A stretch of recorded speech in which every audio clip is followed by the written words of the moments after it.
باسل episode 33۔ اسے اچھی طرح یاد تھا کہ وہ پیسے دوران کے کہنے پر اس نے لفافے میں ڈالے تھے، لیکن اسے اس بات کی تسلی تھی کہ فنگر پرنٹس کے نتیجے کی رپورٹ لینے اسے ہی آنا تھا۔ دوران نے سے ایک آدمی کا تمام بائیو ڈیٹا درج کر کے ایک غلط رپورٹ تیار کروا دی تھی، جو اسے اب اصل رپورٹ کے ساتھ بدلنی تھی۔ لیکن یہاں تو معاملہ ہی الٹ ہو گیا تھا۔ سر، مس جیسیکا فرینک 1 گھنٹہ پہلے یہاں سے رپورٹ لے چکی ہیں۔ لڑکی کی آواز پر اٹل نے چونک کر چہرہ اوپر اٹھایا۔ پل بھر میں ہی آنکھیں پھیل گئیں اور ماتھا بری طرح ٹھٹکا۔ جیسیکا؟ حیرت کا شدید جھٹکا تھا، لیکن ساتھ ہی سچ کھل جانے کا خوف۔ سر، کیا کوئی اور مدد کر سکتے ہیں؟ نہیں شکریہ، اٹل نے گھبراہٹ میں جواب دیا اور پلٹا۔ بھوجل سے قدم لیب سے باہر جا رہے تھے، جبکہ انگلیاں تیزی سے فون کی سکرین پر ٹپ ٹپا رہی تھیں۔ سنہری رنگ کا لیدر گاؤن نما فراق اس کی گندمی رنگت پر پہننا جچ رہا تھا۔ ہر دفعہ کی طرح وہ صرف نام کی مسز دوران بنی اس خوبصورت کمرے کے ڈریسنگ روم میں قد آدم آئینے کے سامنے لگی آرام دہ کرسی پر براجمان تھی۔ اس پر جھکی لڑکی پچھلے 20 منٹ سے اس کے چہرے کو کینوس سمجھ کر مختلف برش چلا رہی تھی۔ ڈھیلے سے ایک طرفہ جوڑے میں مقید بال، جوڑے سے نکلے گردن پر جھولتی لٹیں، دل فریب جاذب نظر میک اپ۔ وہ کوئی کینوس نہیں تھی، وہ یوں ہی کرسی کے پشت سے ٹیک لگائے آنکھیں موندے اور چہرہ اوپر اٹھائے بیٹھی تھی، جب اچانک ناک کے نتھوں میں دوران کی مخصوص دل فریب خوشبو گھسی۔ آنکھیں بند تھی، لیکن دل نے گواہی دی کہ وہ یہاں آیا ہے۔ دوران ہاتھ میں ایک چھوٹی سی سیاہ ڈبیا تھامے جیسے ہی ڈریسنگ روم میں داخل ہوا، قدم نہ چاہتے ہوئے بھی تھم گئے۔ وہ جو سادگی میں بھی دل کو اس دنیا کی سب سے حسین لڑکی لگتی تھی، اس سنسار میں تو وہ تسلم ہوش و با لگ رہی تھی۔ دوران کی موجودگی کو محسوس کرتے ہوئے جہاں لڑکی سیدھی ہوئی، وہاں جویریہ نے آہستگی سے آنکھیں کھولی تو وہ قریب کھڑا اسے ہی دیکھ رہا تھا۔ نگاہوں میں موجن بے پناہ محبت کا سمندر دوپہر کی بے رخی برتنے والی نگاہوں سے یکسر مختلف تھی۔ دوران کی نگاہوں سے تصادم نے دل کی دھڑکنیں کی رفتار کو کیا بڑھایا۔ اس کی لال بھی پلکیں گالوں پر لرز کر جھک گئی۔ دوران نے فوراً خجالت سے نگاہیں چرائیں اور پھر ہاتھ میں پکڑی ڈبیاں پاس کھڑی لڑکی کی طرف بڑھائیں۔ یہ پہنانا ہے انہیں۔ اوکے سر، لڑکی نے مسکرا کر ڈبیا ہاتھ میں تھامی تو جویریہ نے چونک کر پہلے سیاہ ڈبی اور پھر دوران کی طرف دیکھا، جو سپاٹ چہرے کے ساتھ پلٹ کر اب اپنی وارڈروب کی طرف جا رہا تھا۔ لڑکی نے احتیاط سے ڈبی کو پاس پڑی میز پر رکھا اور جویریہ کے چہرے پر پھر سے برش چلانے لگی۔ چند سیکنڈ کے بعد اس نے جویریہ کو چہرہ سیدھا کرنے کے لیے کہا اور خود میز پر رکھے ڈبیا کو اٹھایا۔ دوران اب کوٹ پہن چکا تھا، سپاٹ چہرہ چکھائے گہرے بوئے گرم کوٹ کے آستینوں کو تھامے کف لنک لگاتا وہ یہاں اس کی اور لڑکی کی موجودگی سے حد درجہ بے نیازی برتتے ہوئے تھا۔ لڑکی نے جیسے ہی سیاہ لیدر کی ڈبیا کو کھولا، چاندی رنگ کے چھوٹے سے کانوں میں پہننے والی چکور شکل کی بالیاں تھیں، جس پر بہت چھوٹے نفیس سفید نگینے جڑے تھے۔ کانوں کے ان جدید طرز کی بالیوں کے گرد ڈبی میں ایک عدد چوڑی نما بریسلٹ بھی موجود تھا، جو اسی طرح چکور شکل کا تھا اور اس پر بھی اسی طرح کے نگینے جڑے تھے۔ میک اپ آرٹسٹ اب بالی کو اس کے کان میں پہنا کر ان کے لاک کو بند کرنے کی کوشش میں تھی۔ وہ اس کے کانوں کے پاس جھکی بار بار بالی کو نکال کر پھر سے پہنا رہی تھی۔ کیا ہوا؟ کیا مسئلہ ہے؟ دوران کی آواز پر جہاں وہ لڑکی سیدھی ہوئی، وہاں جویریہ نے بھی نگاہ دوران پر اٹھائی۔ بوئیں کھٹی کیے وہ لڑکی سے اس کی الجھن کی وجہ پوچھ رہا تھا۔ سر، اس کا لاک بہت عجیب ہے، بہت کوشش کے باوجود مجھ سے نہیں لگ رہا۔ لڑکی نے شرمندی لہجے میں اپنی پریشانی کا جواز بتایا۔ مجھے دئیے اور ہٹے پیچھے۔ دوران نے ہتھیلی کھولتے ہوئے سامنے کی۔ لڑکی نے ہاتھ میں پکڑی بالی دوران کے ہاتھ پر رکھی۔ کیا ان کی تیاری مکمل ہو چکی ہے؟ بالیوں کو ہاتھ میں رکھے آبرو اچکائے لڑکی سے سوال کیا۔ جی سر، بس یہ زیورات۔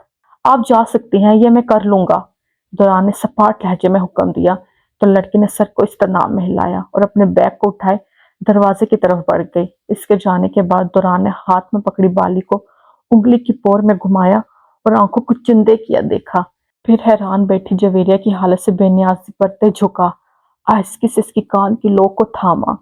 جیسے ہی دوران کی انگلیوں نے کان کی لوک کو چھوا، وہ مجسم بنی بیٹھی تھی، پورا وجود دل بن کر دھڑکنے لگا۔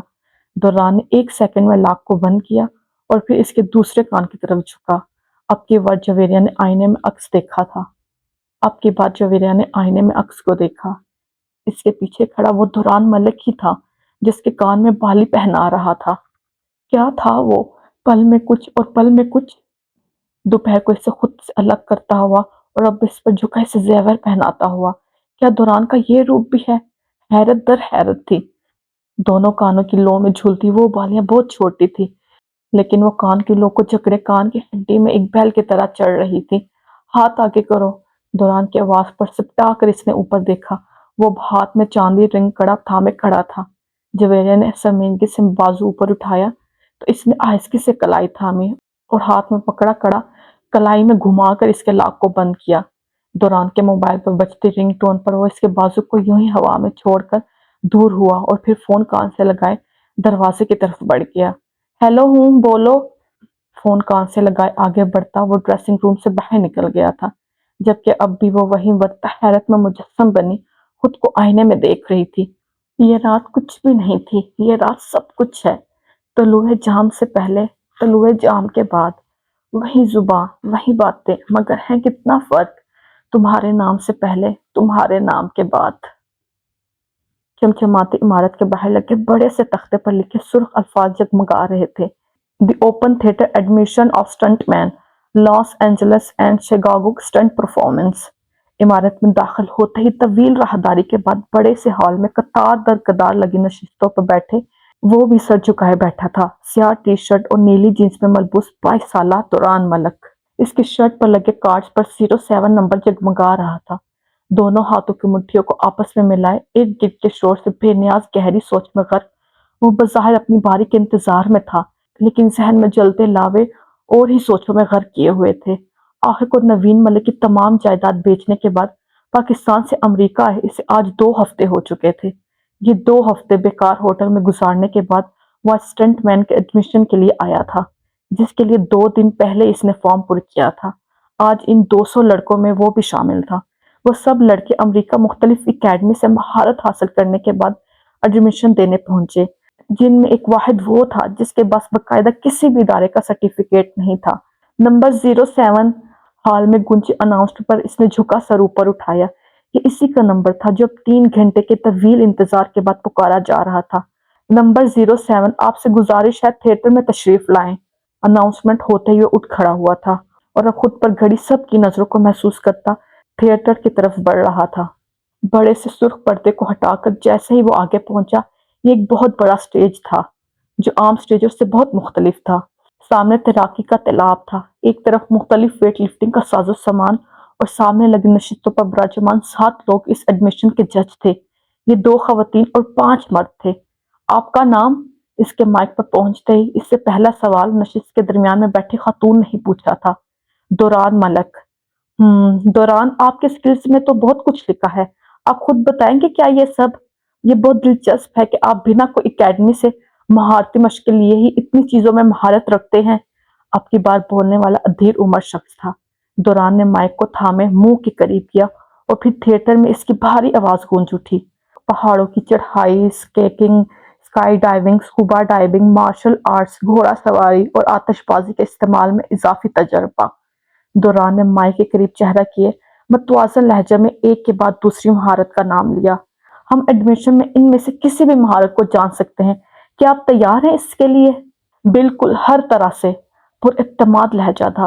स्टेज के सामने ये स्विमिंग पूल की तरफ देख रहे हैं? सामने बैठे नफूस में से एक ने पानी के तालाब की तरफ इशारा किया। दौरान ने इस्तेनाम में सर हिलाया। तो पहले तैराकी की जांच हो जाए? जैसा आप चाहें। दौरान ने लब भेजे तैराकी के लिए हामी भरी और कदम आगे बढ़ाए। स्टेज से बिल्कुल नीचे बनाया गया तैराकी का तालाब भी शफाफ नीले पानी से भरा हुआ था। 1 मिनट रुको, तैराकी नहीं करवाने, इनसे कुछ खास करवाना चाहिए। तीसरे नंबर पर बैठे जज की आवाज हॉल में गूंजी।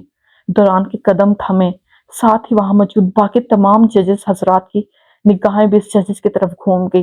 वो आंखें चुंदी किए अब दौरान की फाइल पर निगाहें झुकाए हुए था, फिर गहरी सांस लेते हुए चेहरा ऊपर उठाया। अगर ये स्कूबा डाइविंग में महारत रखता है तो मुझे ये देखना है ये कितनी देर पानी के अंदर बिना ऑक्सीजन रह सकता है। वो अपनी थोड़ी को सहलाते हुए अपनी बात की वजाहत कर रहा था। बाकी सब जजेस अब दुरान की तरफ देख रहे थे। दुरान, क्या ये तुम कर सकते हो? फ्री डाइविंग बिना ऑक्सीजन कितनी देर तुम पानी में रह सकते हो? अबरूज का इत्तेहाजिया मुस्कुराहट के साथ सवाल किया। बिल्कुल कर सकता हूँ, दुरान ने संजीदगी से बर्जासा जवाब दिया। क्या तुम जानते हो बिना ऑक्सीजन डूबे रहने का वर्ल्ड रिकॉर्ड क्या है? जज ने अपनी 2 उंगलियों में फंसे कलम को घुमाते हुए तमज़खाना लहजे में इस्तफ़ार किया।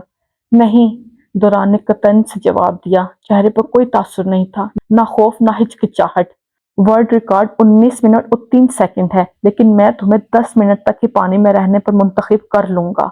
भुएं उचकाए इसने जताते हुए कहा, जबकि बाकी सब जजेस हैरत से कभी दुरान और कभी इसकी तरफ देख रहे थे।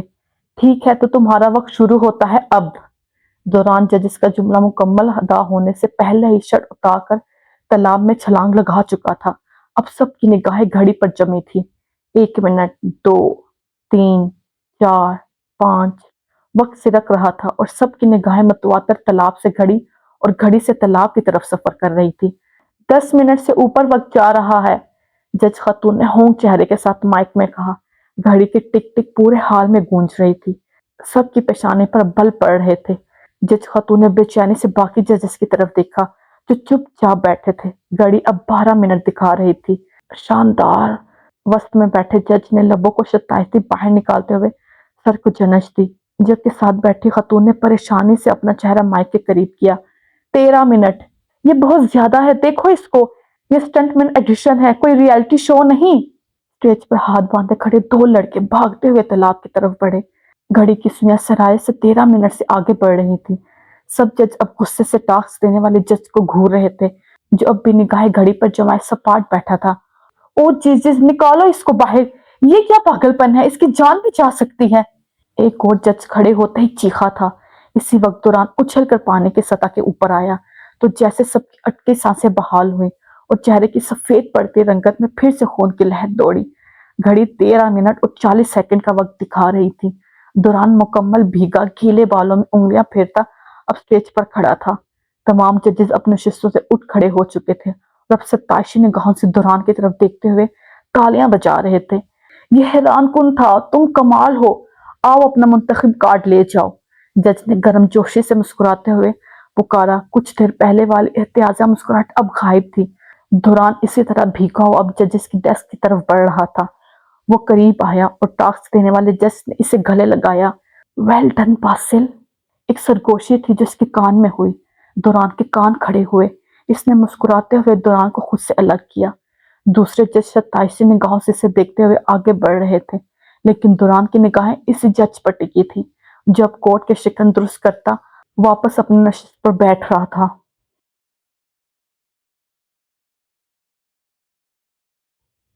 सफेद गाड़ी से उतरने वाली वो लंबे भूरे गर्म कोट में मलबूस लड़की थी। सुनहरी और भूरे रंग के मिलाप वाले कंधों तक आते बाल खुले छोड़ रखे थे। गले के गिर्द लिपटा जर्द ऊन का स्कार्फ इसकी चमकती रंगत पर जच रहा था। लंबी गर्दन पर बनोजी चेहरा और इस पर सहर फूंक देने वाले नकुश किसी भी देखने वाले को पल भर में अपनी दिलकशी का असीर कर सकते थे। गाड़ी के दरवाजे का लॉक बंद करने के बाद वो अब कंधों पर स्याह बैग की स्ट्रिप को दुरुस्त करती हुई आगे बढ़ रही थी। इसकी निगाहों का मरकज घर की सुर्ख ईंटों वाली रोश थी, जो घर के सामने खुले लॉन में से गुजर कर घर के सफेद रंग के गेट तक ले जाती थी। हसीन नकुश के साथ लंबा कदकाठ इसके पुरकशिश सरापे में इजाफे का बायस बन रहा था। सफेद दरवाजे के सामने आने के बाद इसने अपने कोट की जेब में हाथ डाला और एक अदद चाबी समेत हाथ बाहर निकाला। चाबी को दरवाजे के लॉक में डाला, घुमाया और इसी लम्हे हल्की सी क्लिक की आवाज के साथ दरवाजा खुल गया। घर में दाखिल होते ही वो अपनी गर्दन के गिर्द लिपटे गरम मफलर को उतारती हुई आगे बढ़ रही थी कि इस लम्हे घर की खामोशी में उठने वाली कटपट की आवाजों पर चौंक के रुकी। बैरूनी दरवाजे से आगे की राहदारी गुजरने के बाद लॉन्च में 2 कमरों के दरवाजे खुलते थे, जिनमें से एक कमरे में से आती आवाजों पर वो अब फटी फटी आंखों के साथ कान खड़े किए इस कमरे की जानब देख रही थी। वो रोज शाम 7 बजे घर पहुंच जाती थी, जबकि नवीन के आने का कोई वक्त मुअय्यन नहीं था, लेकिन वो कभी इससे पहले घर नहीं आता था, और अगर आ भी जाता था तो इसके कमरे में तो हरगिज नहीं जाता था, जिससे इस वक्त इसे मशकूक आवाजें सुनाई दे रही थी। कमरे से आती आवाजों से साफ जाहिर था कि कमरे में इस वक्त कोई मौजूद है। इसने खौफ से इर्द गिर्द निगाहें दौड़ाई और लपक कर सोफे के सामने रखे मेज पर से गुलदान उठाया। उजलत में मगर बिना आवाज पैदा किए अपने बूट उतारे और फिर चराबों समेत दबे कदमों कमरे की तरफ बढ़ी। वो खौफ से फटी आंखों के साथ आहिस्ता आहिस्ता चलती हुई आगे बढ़ रही थी। दिल की रफ्तार खौफ के बायस बहुत तेजी से बढ़ रही थी। कमरे के दरवाजे के सामने पहुंचकर हिम्मत जुटाने को इसने गहरी सांस ली اور پھر آدمی کھلے دروازے میں داخل ہوتے ہی برق رفتاری سے نگاہیں کمرے کے چاروں طرف میں دوڑائیں۔ اس کا خدشہ سچ ثابت ہوا تھا۔ جاری۔ رک جائے۔ آپ نے اس ویڈیو کو لائک کیا؟ نہیں کیا نا؟ تو پلیز لائک کر دے۔ اور چینل کو سبسکرائب کیا؟ وہ بھی نہیں کیا ہوگا یقیناً، تو وہ بھی کر دے پلیز۔ اور اینڈ پہ کمنٹ کیا آپ نے؟ نظر آ رہا ہے آپ نے کمنٹ نہیں کیا، تو وہ بھی کریں تاکہ پتہ چلے یہ ویڈیو کہاں سے دیکھی جا رہی ہے۔ ٹیک کیئر، اوکے، اللہ حافظ، take care, tata, bye bye.